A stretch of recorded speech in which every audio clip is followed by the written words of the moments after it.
আসসালামু আলাইকুম। আজকে আমরা চলে গেলাম গ্রামের বিকালের সৌন্দর্যটা উপভোগ করার জন্য এবং দেখার জন্য।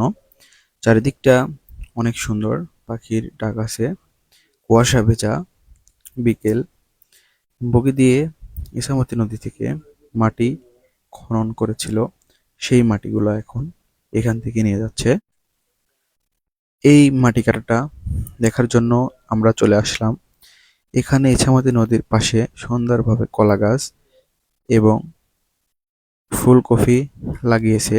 মাশাআল্লাহ, ফুলকপিগুলো হয়ে গেছে। নদীটা একদম মৃত, নিস্তব্ধ, কোনো শব্দ ছাড়াই নদী আছে নদীর জায়গায়। আমরা চারিদিকটা ঘুরে দেখার চেষ্টা করলাম। বগি দিয়ে মাটি কাটছে, টাকে উঠালো।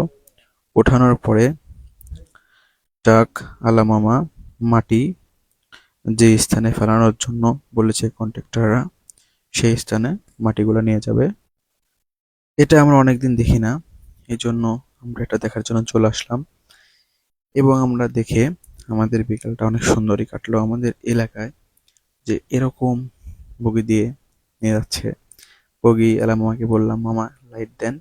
সে অনেক সুন্দরভাবে লাইট জ্বালালো।